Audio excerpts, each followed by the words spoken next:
Livro do Eclesiastes, capítulo 1. Palavra do pregador, filho de Davi, rei de Jerusalém. Vaidade de vaidades, diz o pregador. Vaidade de vaidades. Tudo é vaidade. Que proveito tem o homem de todo o seu trabalho com que se afadiga debaixo do sol? Geração vai, geração vem, mas a terra permanece para sempre. Levanta-se o sol e põe-se o sol, e volta ao seu lugar onde nasce de novo. O vento vai para o sul e faz o seu giro para o norte. Volve-se e revolve-se na sua carreira e retorna aos seus circuitos. Todos os rios correm para o mar, e o mar não se enche. Ao lugar para onde correm os rios, para lá tornam eles a correr. Todas as coisas são canseiras tais que ninguém as pode exprimir. Os olhos não se fartam de ver, nem se enchem os ouvidos de ouvir. O que foi é o que há de ser, e o que se fez, isso se tornará a fazer. Nada há, pois, novo debaixo do sol. Há alguma coisa de que se possa dizer, vê, isso é novo? Não, já foi nos séculos que foram antes de nós. Já não há lembrança das coisas que precederam, e das coisas posteriores também não haverá memória entre as que hão de vir depois delas. Eu, o pregador, venho sendo rei de Israel em Jerusalém. Apliquei o coração a esquadrinhar e a informar-me com sabedoria de tudo quanto sucede debaixo do céu. Esse enfadonho trabalho impôs Deus aos filhos dos homens para nele os afligir. Atentei para todas as obras que se fazem debaixo do sol, e eis que tudo era vaidade e correr atrás do vento. Aquilo que é torto não se pode endireitar, e o que falta não se pode calcular. Disse comigo, eis que me engrandeci e sobrepujei em sabedoria a todos os que antes de mim existiram em Jerusalém. Com efeito, o meu coração tem tido larga experiência da sabedoria e do conhecimento. Apliquei o coração a conhecer a sabedoria e a saber o que é loucura e o que é estultícia. E vim a saber que também isso é correr atrás do vento. Porque na muita sabedoria há muito enfado, e quem aumenta a ciência, aumenta a tristeza.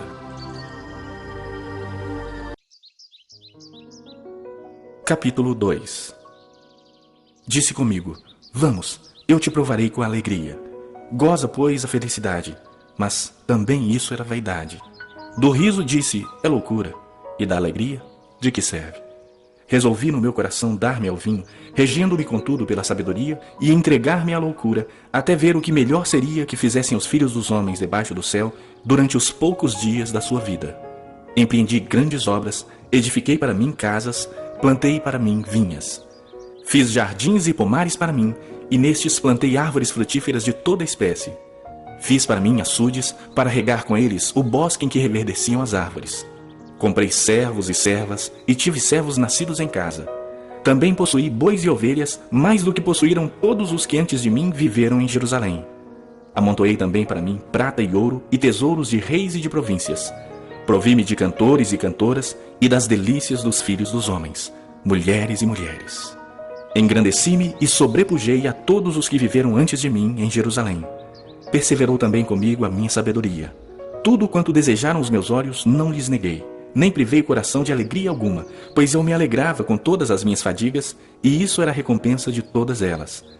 Considerei todas as obras que fizeram as minhas mãos, como também o trabalho que eu com fadigas havia feito, e eis que tudo era vaidade e correr atrás do vento. E nenhum proveito havia debaixo do sol. Então passei a considerar a sabedoria e a loucura e a estultícia. Que fará o homem que seguir ao rei? O mesmo que outros já fizeram. Então vi que a sabedoria é mais proveitosa do que a estultícia, quanto a luz traz mais proveito do que as trevas. Os olhos do sábio estão na sua cabeça, mas o estulto anda em trevas. Contudo, entendi que o mesmo lhe sucede a ambos. Pelo que disse eu comigo, como acontece ao estulto, assim me sucede a mim. Por que, pois, busquei eu mais a sabedoria? Então disse a mim mesmo que também isso era vaidade. Pois tanto do sábio como do estulto a memória não durará para sempre, pois passados alguns dias tudo cai no esquecimento. Morre o sábio e da mesma sorte o estulto, pelo que aborreci a vida, pois me foi penosa a obra que se faz debaixo do sol. Sim, tudo é vaidade e correr atrás do vento. Também aborreci todo o meu trabalho com que me afadiguei debaixo do sol, visto que o seu ganho eu havia de deixar a quem viesse depois de mim. E quem pode dizer se será sábio ou estulto? Contudo, ele terá domínio sobre todo o ganho das minhas fadigas e sabedoria debaixo do sol. Também isso é vaidade. Então me empenhei porque o coração se desesperasse de todo o trabalho com que me afadigara debaixo do sol. Porque há homem cujo trabalho é feito com sabedoria, ciência e destreza. Contudo, deixará o seu ganho como porção a quem por ele não se esforçou. Também isso é vaidade e grande mal. Pois que tem o homem de todo o seu trabalho e da fadiga do seu coração, em que ele anda trabalhando debaixo do sol? Porque todos os seus dias são dores e o seu trabalho desgosto. Até de noite não descansa o seu coração. Também isso é vaidade.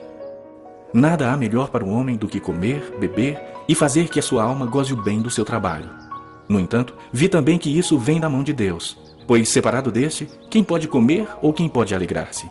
Porque Deus dá sabedoria, conhecimento e prazer ao homem que lhe agrada, mas ao pecador dá trabalho, para que ele ajunte e amontoe, a fim de dar àquele que agrada a Deus. Também isso é vaidade e correr atrás do vento.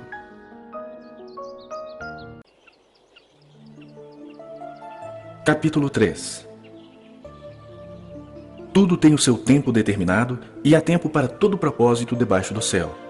Há tempo de nascer e tempo de morrer, tempo de plantar e tempo de arrancar o que se plantou, tempo de matar e tempo de curar, tempo de derribar e tempo de edificar, tempo de chorar e tempo de rir, tempo de prantear e tempo de saltar de alegria, tempo de espalhar pedras e tempo de ajuntar pedras, tempo de abraçar e tempo de afastar-se de abraçar, tempo de buscar e tempo de perder, tempo de guardar e tempo de deitar fora, tempo de rasgar e tempo de coser, tempo de estar calado e tempo de falar, tempo de amar e tempo de aborrecer, tempo de guerra e tempo de paz. Que proveito tem o trabalhador naquilo com que se afadiga? Vi o trabalho que Deus impôs aos filhos dos homens para com ele os afligir. Tudo fez Deus formoso no seu devido tempo. Também pôs a eternidade no coração do homem, sem que esse possa descobrir as obras que Deus fez desde o princípio até ao fim.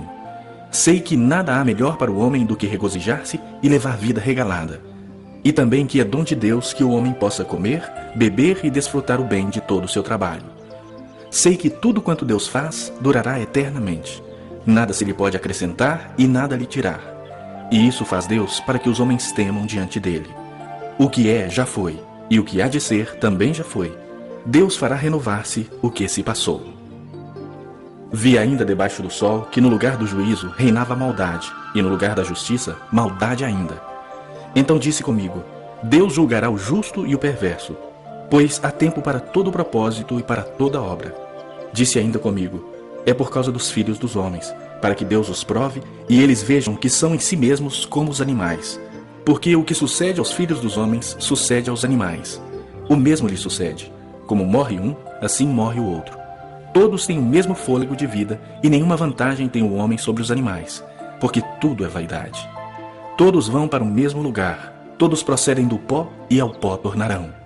Quem sabe se o fôlego de vida dos filhos dos homens se dirige para cima e o dos animais para baixo, para a terra? Pelo que vi não haver coisa melhor do que alegrar-se o homem nas suas obras, porque essa é a sua recompensa.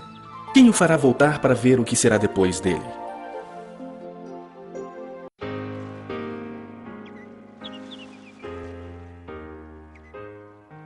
Capítulo 4. Vi ainda todas as opressões que se fazem debaixo do sol. Vi as lágrimas dos que foram oprimidos, sem que ninguém os consolasse. Vi a violência na mão dos opressores, sem que ninguém consolasse os oprimidos.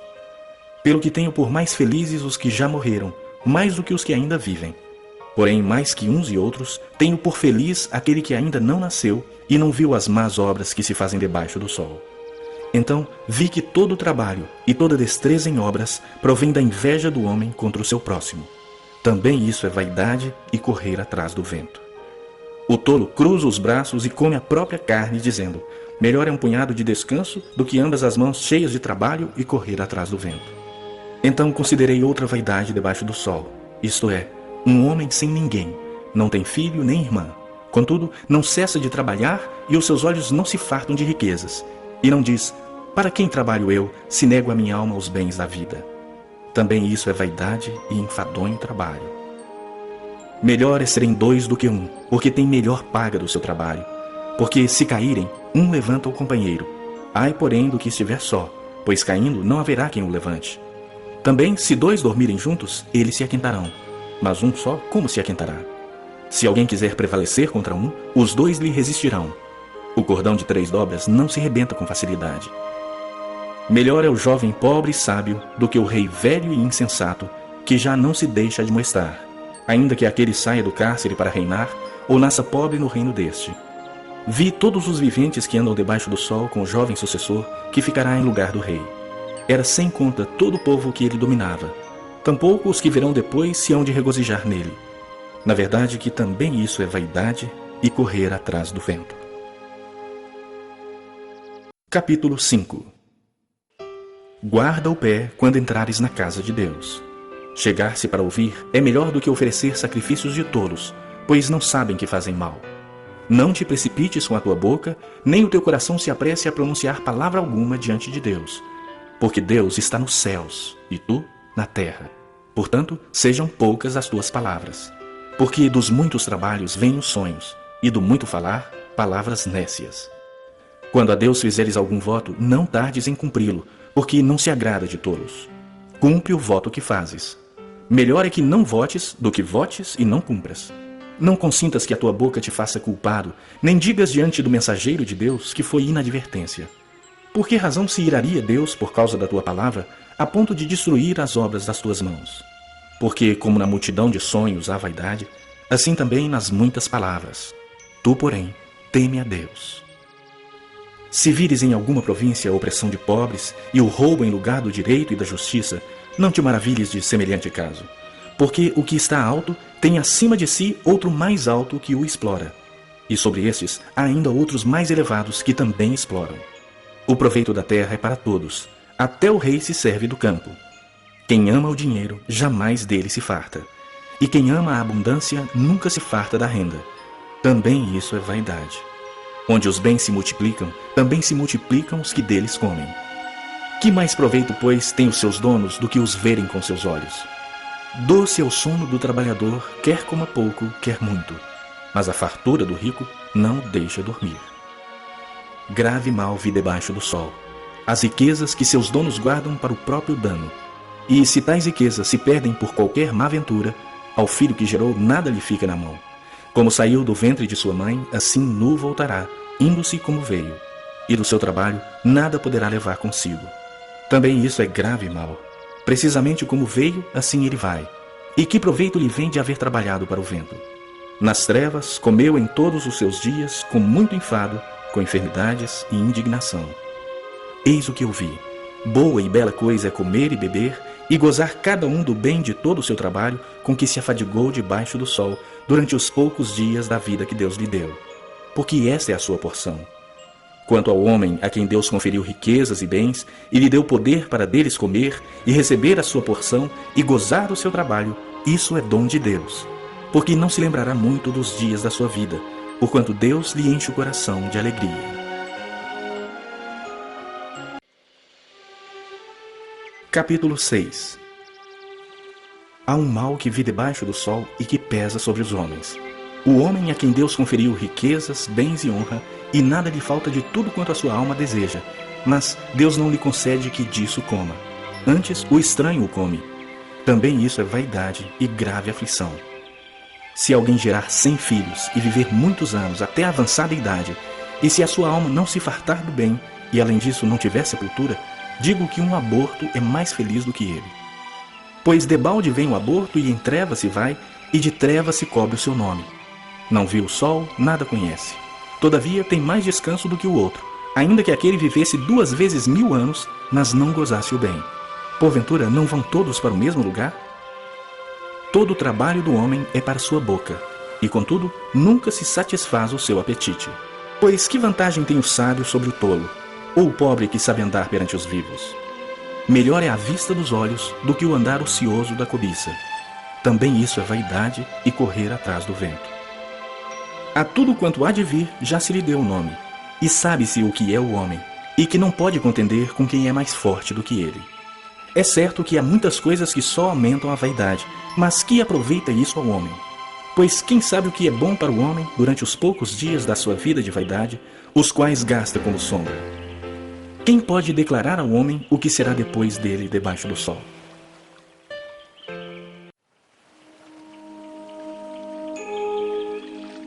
Capítulo 7.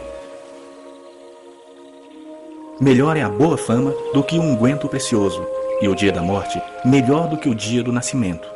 Melhor é ir à casa onde há luto do que ir à casa onde há banquete, pois naquela se vê o fim de todos os homens, e os vivos que o tomem em consideração. Melhor é a mágoa do que o riso, porque com a tristeza do rosto se faz melhor o coração.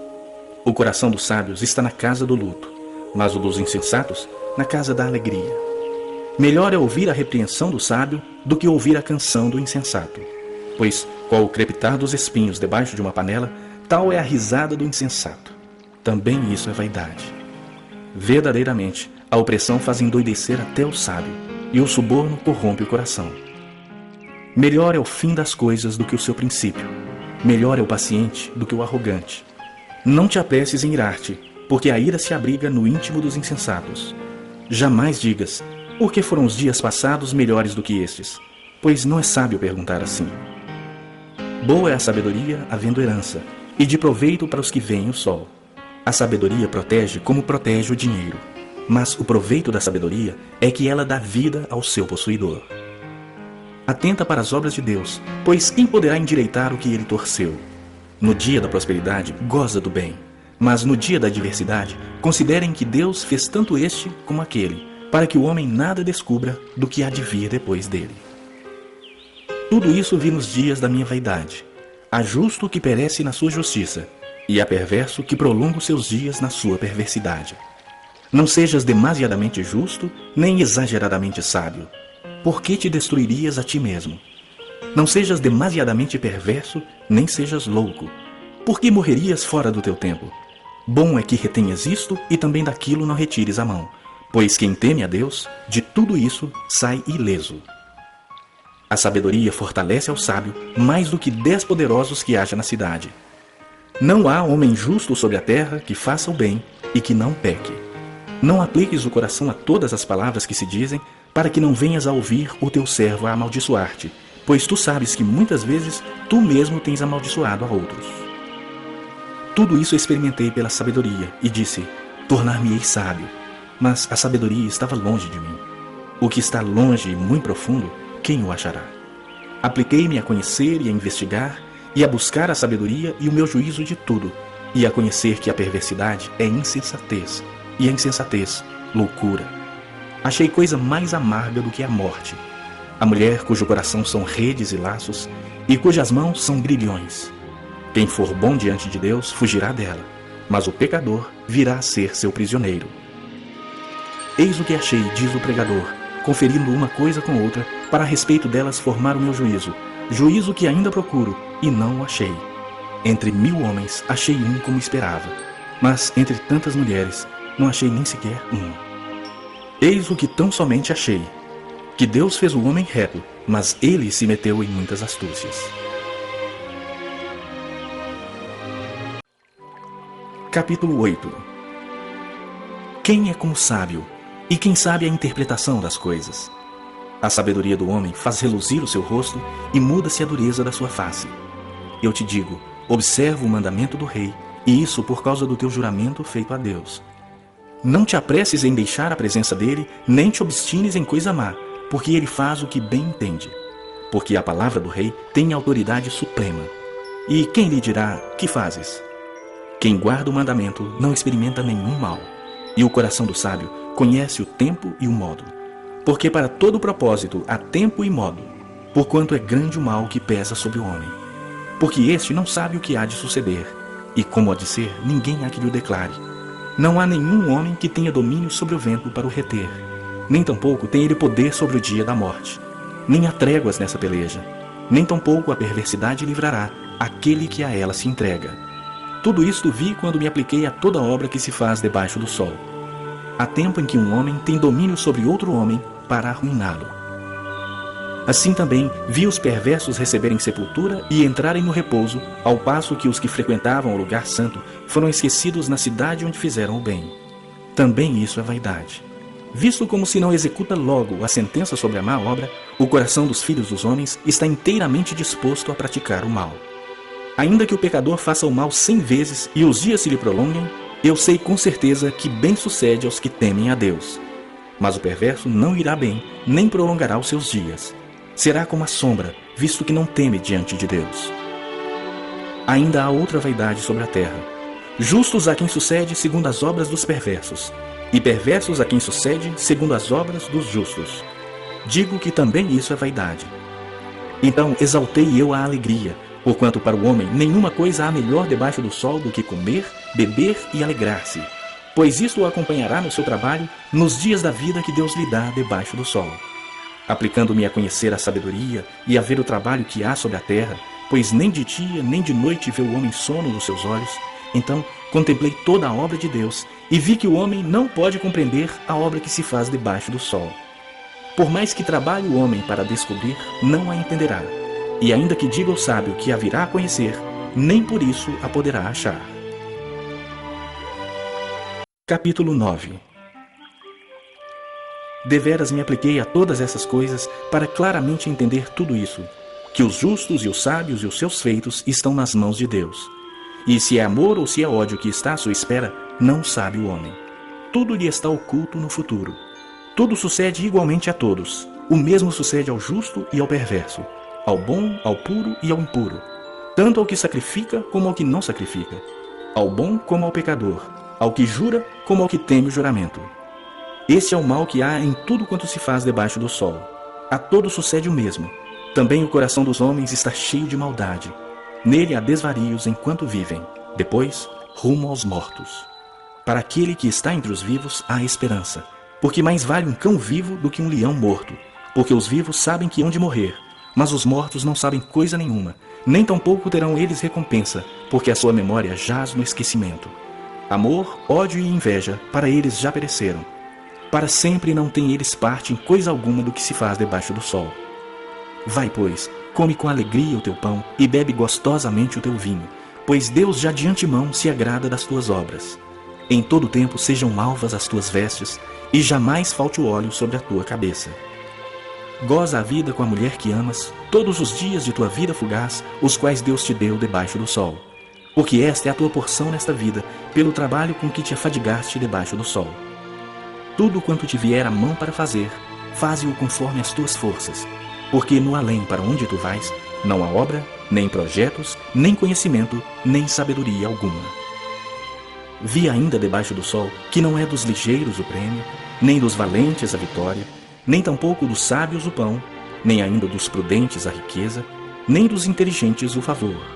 Porém, tudo depende do tempo e do acaso, pois o homem não sabe a sua hora. Como os peixes que se apanham com a rede traiçoeira e como os passarinhos que se prendem com o laço, assim se enredam também os filhos dos homens no tempo da calamidade, quando cai de repente sobre eles. Também vi este exemplo de sabedoria debaixo do sol, que foi para mim grande. Houve uma pequena cidade em que havia poucos homens. Veio contra ela um grande rei, sitiou-a e levantou contra ela grandes baluartes. Encontrou-se nela um homem pobre, porém sábio, que a livrou pela sua sabedoria. Contudo, ninguém se lembrou mais daquele pobre. Então disse eu, melhor é a sabedoria do que a força, ainda que a sabedoria do pobre é desprezada e as suas palavras não são ouvidas. As palavras dos sábios, ouvidas em silêncio, valem mais do que os gritos de quem governa entre tolos. Melhor é a sabedoria do que as armas de guerra, mas um só pecador destrói muitas coisas boas.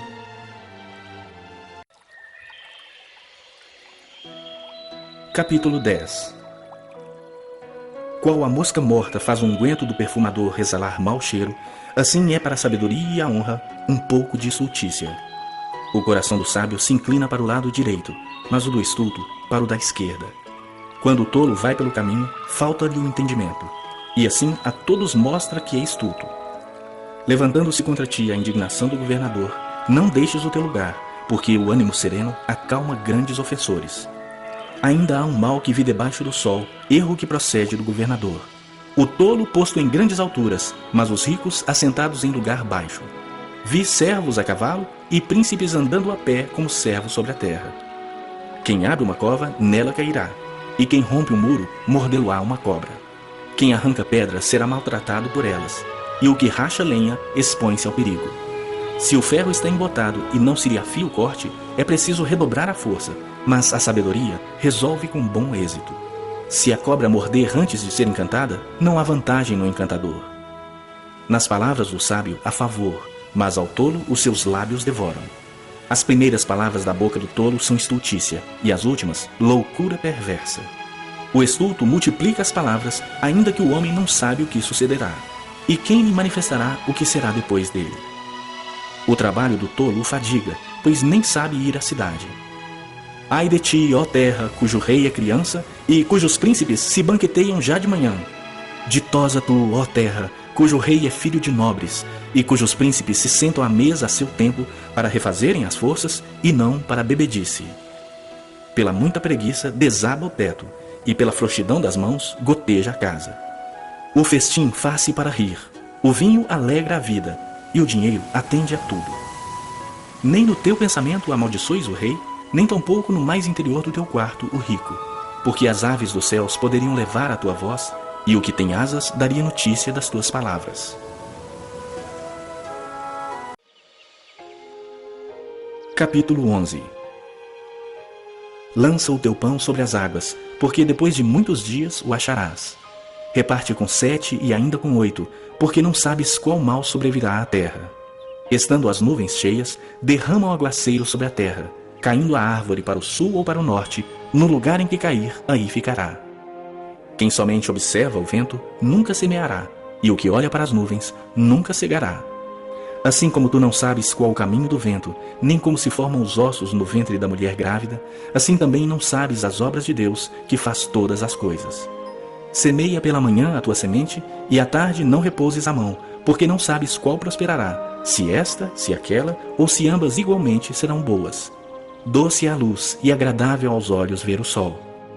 Ainda que o homem viva muitos anos, regozije-se em todos eles. Contudo, deve lembrar-se de que há dias de trevas, porque serão muitos. Tudo quanto sucede é vaidade. Alegra-te, jovem, na tua juventude, e recreie-se o teu coração nos dias da tua mocidade. Anda pelos caminhos que satisfazem o teu coração e agradam aos teus olhos. Sabe, porém, que de todas estas coisas Deus te pedirá contas. Afasta, pois, do teu coração o desgosto, e remove da tua carne a dor, porque a juventude e a primavera da vida são vaidade. Capítulo 12. Lembra-te do teu Criador nos dias da tua mocidade, antes que venham os maus dias e cheguem os anos dos quais dirás, não tenho neles prazer. Antes que se escureçam o sol, a lua e as estrelas do esplendor da tua vida, e tornem a vir as nuvens depois do aguaceiro. No dia em que tremerem os guardas da casa, os teus braços, e se curvarem os homens outrora fortes, as tuas pernas, e cessarem os teus moedores da boca por já serem poucos, e se escurecerem os teus olhos nas janelas, e os teus lábios, quais portas da rua, se fecharem. No dia em que não puderes falar em alta voz, te levantares a voz das aves, e todas as harmonias, filhas da música, te diminuírem. Como também quando temeres o que é alto, e te espantares no caminho, e te embranqueceres como floresce a amendoeira, e o gafanhoto te for um peso, e te perecer o apetite. Porque vais à casa eterna, e os pranteadores andem rodeando pela praça. Antes que se rompa o fio de prata, e se despedace o copo de ouro, e se quebre o cântaro junto à fonte, e se desfaça a roda junto ao poço, e o pó volte à terra como era, e o espírito volte a Deus, que o deu. Vaidade de vaidades, diz o pregador. Tudo é vaidade. O pregador, além de sábio, ainda ensinou ao povo o conhecimento, e, atentando e esquadrinhando, compôs muitos provérbios. Procurou o pregador achar palavras agradáveis, e escrever com retidão palavras de verdade. As palavras dos sábios são como aguilhões, e como pregos bem fixados às sentenças coligidas, dadas pelo único pastor. Demais, filho meu, atenta, não há limite para fazer livros, e o muito estudar é enfado da carne. De tudo que se tem ouvido, a suma é: teme a Deus e guarda os seus mandamentos, porque isto é o dever de todo homem. Porque Deus há de trazer a juízo todas as obras, até as que estão escondidas, quer sejam boas, quer sejam más.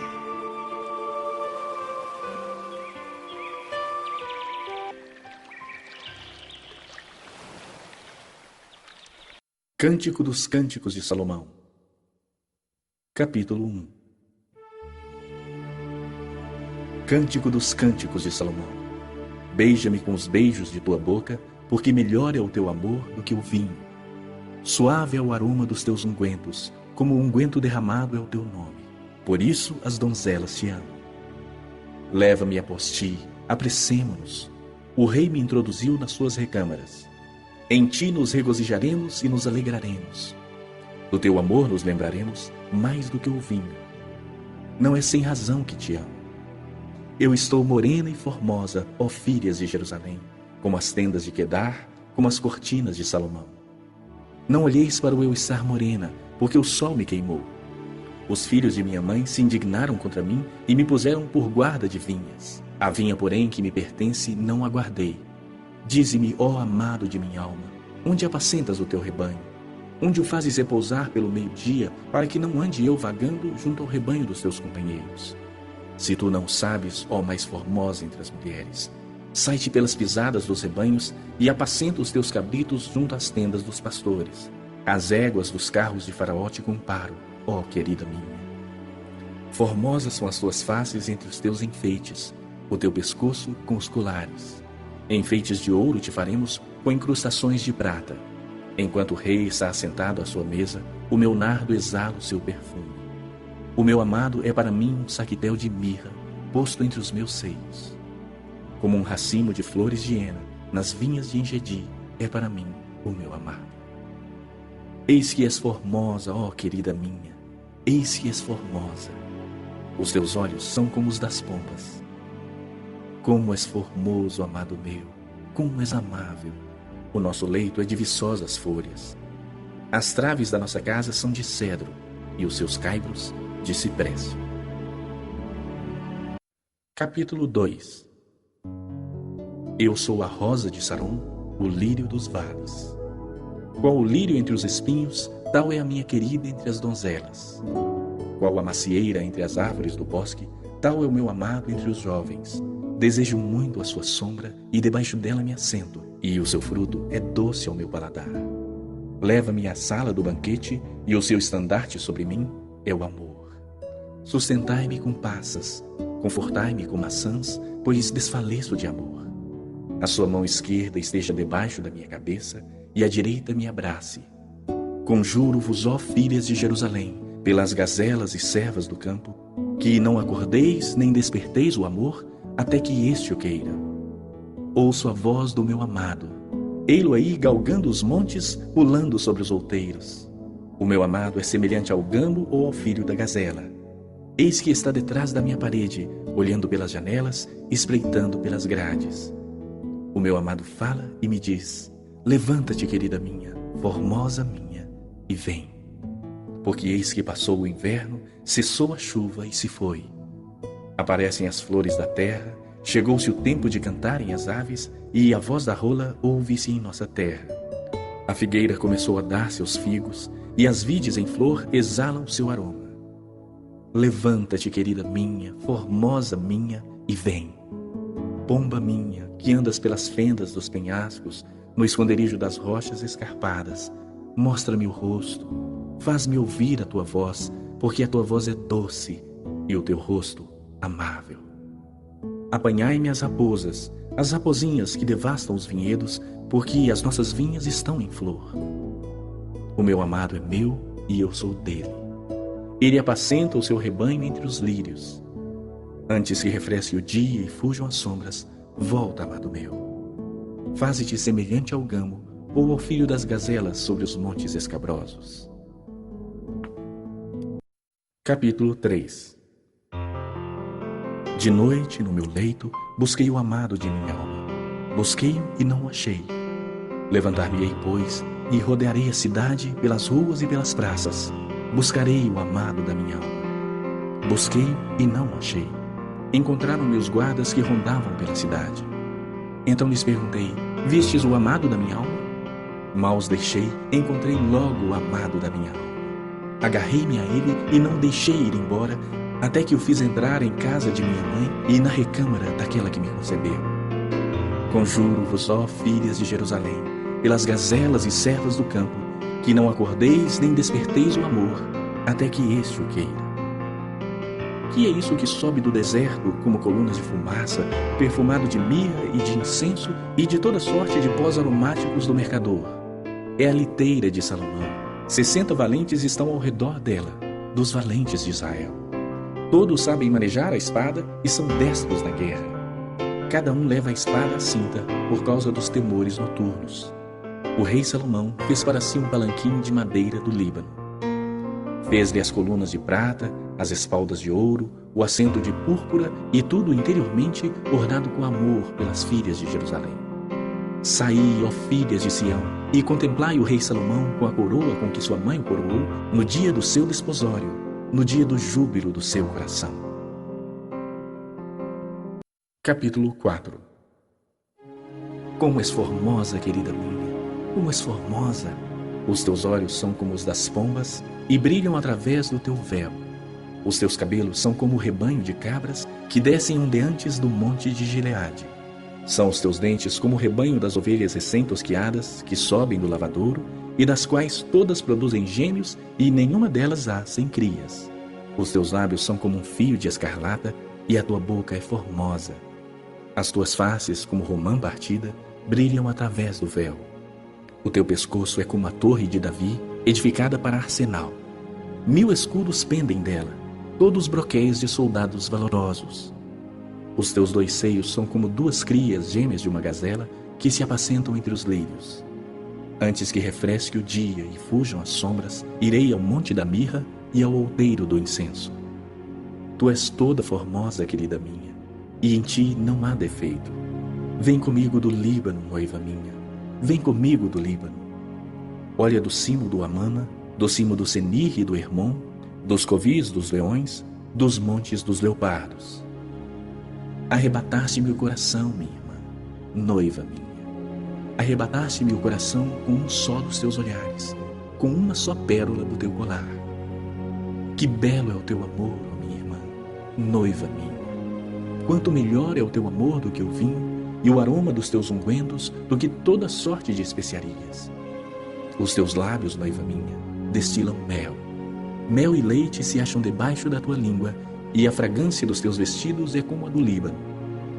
Jardim fechado és tu, minha irmã, noiva minha. Manancial recluso, fonte selada.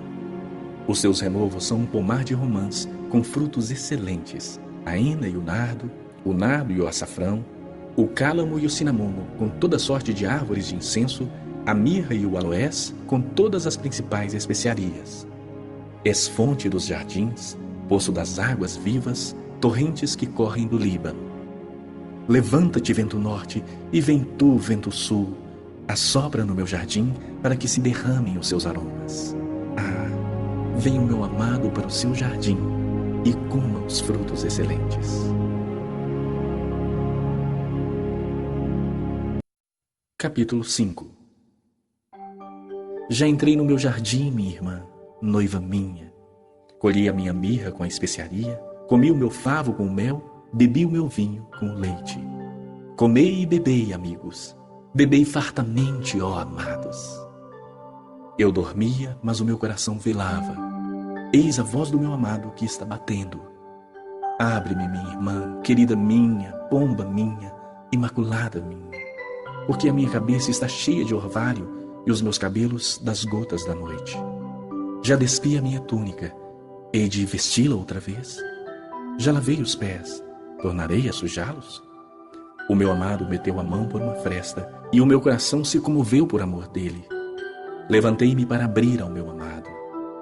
As minhas mãos destilavam mirra e os meus dedos mirra preciosa sobre a maçaneta do ferrolho.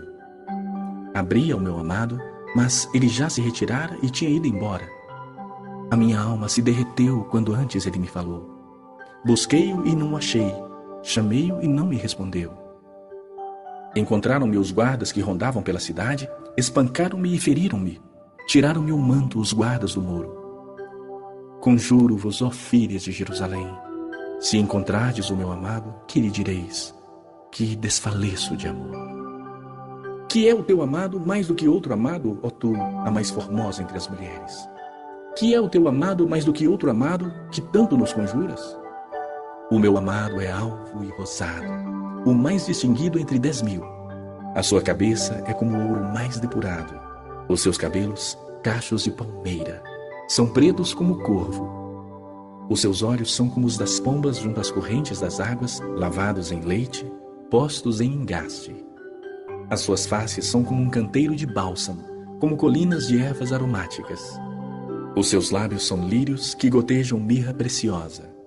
As suas mãos, cilindros de ouro embutidos de jacintos. O seu ventre como alvo marfim coberto de safiras. As suas pernas, colunas de mármore assentadas em bases de ouro puro. O seu aspecto como o Líbano, esbelto como cedros. O seu falar é muitíssimo doce. Sim, ele é totalmente desejável. Tal é o meu amado, tal é o meu esposo, ó filhas de Jerusalém.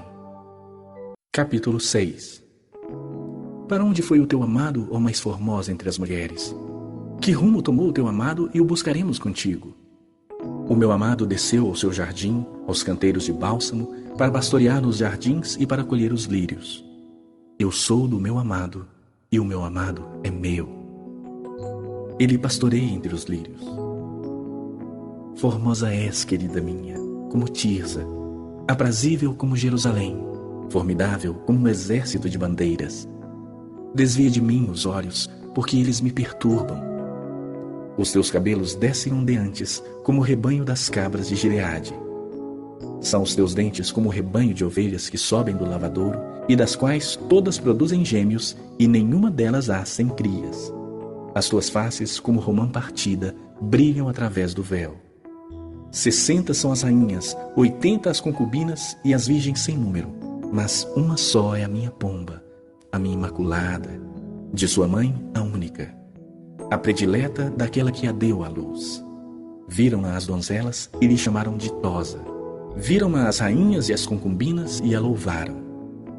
Quem é esta que aparece como a alva do dia, formosa como a lua, pura como o sol, formidável como um exército de bandeiras? Desci ao jardim das nogueiras para mirar os renovos do vale, para ver se brotavam as vides, se floresciam as romeiras. Não sei como, imaginei-me no carro do meu nobre povo.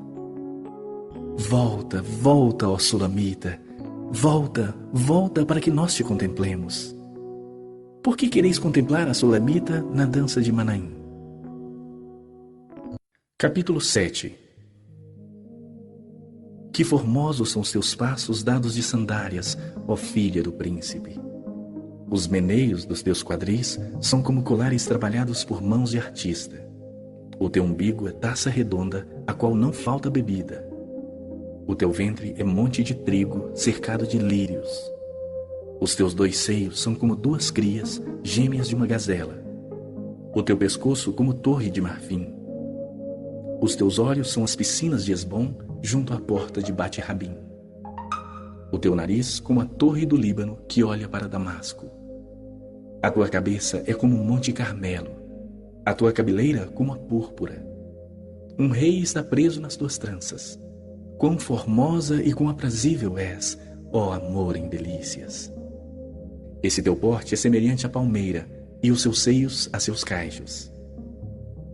Dizia eu, subirei à palmeira, pegarei os seus ramos. Sejam os teus seios como os cachos da vide, e o aroma da tua respiração como o das maçãs. Os teus beijos são como bom vinho, vinho que se escoa suavemente para o meu amado, deslizando entre os seus lábios e dentes. Eu sou do meu amado e ele tem saudades de mim. Venha, ó meu amado, saiamos ao campo, passemos as noites nas aldeias. Vejamos se florescem as vides, se abre a flor, se já brotam as romeiras. Dar-te-ei ali o meu amor. As mandrágoras exalam seu perfume, e às nossas portas há toda sorte de excelentes frutos, novos e velhos. Eu tos reservei, ó meu amado. Capítulo 8. Tomara fosses como meu irmão que mamou os seios de minha mãe. Quando te encontrasse na rua, beijar-te-ia e não me desprezaria. Levar-te-ia e te introduziria na casa de minha mãe e tu me ensinarias. Eu te daria a beber vinho aromático e mosto das minhas romãs. A sua mão esquerda estaria debaixo da minha cabeça e a sua direita me abraçaria. Conjuro-vos, ó filhas de Jerusalém, que não acordeis nem desperteis o amor até que este o queira. Quem é esta que sobe do deserto e vem encostada ao seu amado? Debaixo da macieira te despertei. Ali esteve tua mãe com dores. Ali esteve com dores aquela que te deu a luz. Põe-me como selo sobre o teu coração, como selo sobre o teu braço, porque o amor é forte como a morte, e duro como a sepultura o ciúme. As suas brasas são brasas de fogo, são veementes labaredas. As muitas águas não poderiam apagar o amor, nem os rios afogá-lo. Ainda que alguém desse todos os bens da sua casa pelo amor, seria de todo desprezado. Temos uma irmãzinha que ainda não tem seios. Que faremos a esta nossa irmã no dia em que for pedida? Se ela for um muro, edificaremos sobre ela uma torre de prata. Se for uma porta, cercá-la-emos com tábuas de cedro. Eu sou um muro, e os meus seios como as suas torres. Sendo eu assim, fui tida por digna da confiança do meu amado. Teve Salomão uma vinha em Baal-Hamon. Entregou-a uns guardas, e cada um lhe trazia pelo seu fruto 1000 peças de prata. A vinha que me pertence está ao meu dispor. Tu, ó Salomão, terás os 1000 ciclos, e os que guardam o fruto dela, 200. Ó tu que habitas nos jardins, os companheiros estão atentos para ouvir a tua voz. Faze-me, pois, também ouvi-la. Vem depressa, amado meu. Faze-te semelhante ao gamo ou ao filho da gazela que saltam sobre os montes aromáticos.